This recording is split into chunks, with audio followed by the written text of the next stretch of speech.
fait vraiment plaisir, ça fait vraiment plaisir. Là, je sais, vous êtes en train d'entendre mon accent, vous êtes en train de me regarder, vous êtes comme, qu'est-ce qui se passe? Cet arabe est brisé, je le vois, je viens de Montréal, ne vous inquiétez pas, mais vous n'êtes pas le seul à avoir un choc culturel, parce que moi aussi j'en ai eu. Moi, tout à l'heure, j'ai entendu l'expression « Oh putain, il y a une couille dans le pâté ». Ouais, la première fois que j'ai entendu ça, j'étais comme « Une couille dans le pâté?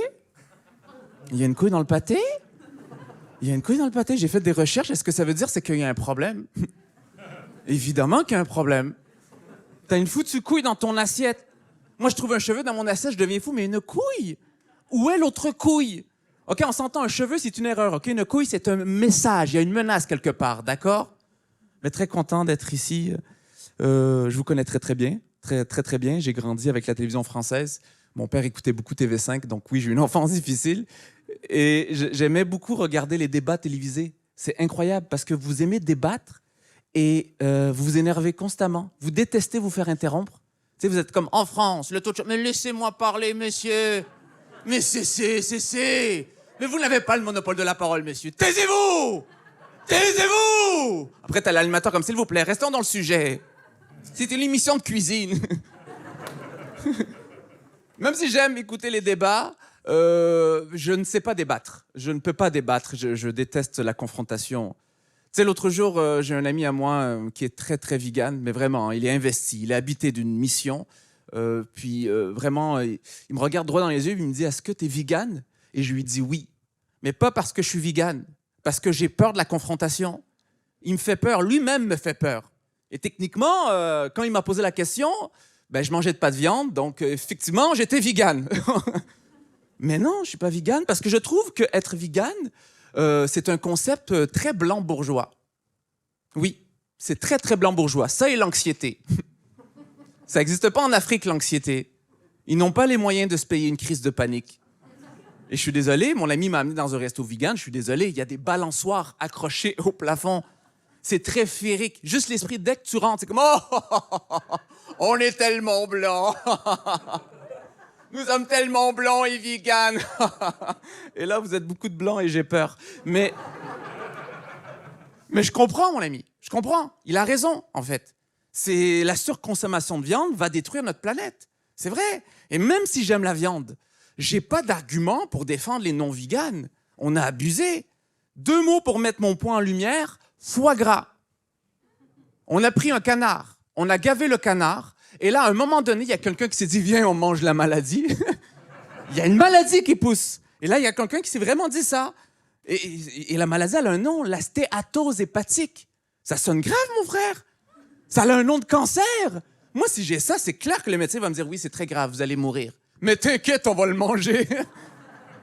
Faut vraiment être top of the game pour tartiner un cancer sur de petites tranches avec de la gelée de groseille en écoutant du Vivaldi. Oh, on est tellement blanc. C'est grave. Le fromage, juste le parmesan est une insulte au veau. Ce qu'on dit, le message qu'on dit au veau, c'est hey, on va prendre le lait de ta mère, on va le moisir, on va le durcir, et tu sais quoi? Je vais râper le lait de ta mère. C'est pas une insulte de banlieue, ça? Ça pourrait être une excellente insulte de banlieue. Hey, je vais râper le lait de ta mère. Oh! Il va râper le lait de sa mère! Riez, je m'en bats les couilles. Elle est excellente, cette blague. Je suis parti en Corse.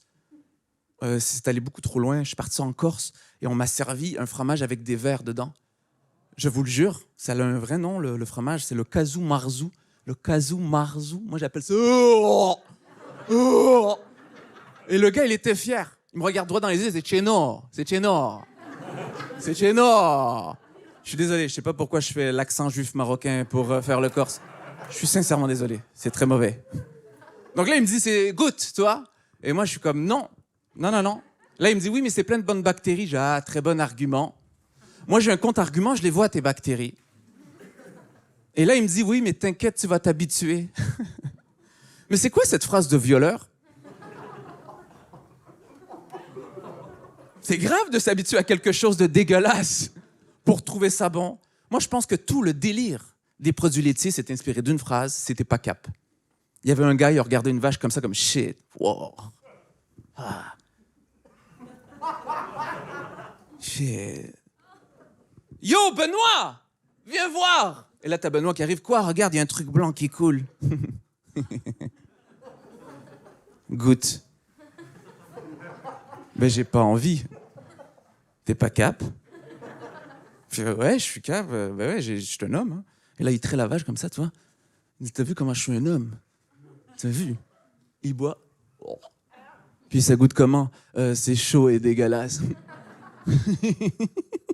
Attends, j'ai une autre idée. On va mettre une bactérie dans le lait. Pourquoi? Je ne sais pas.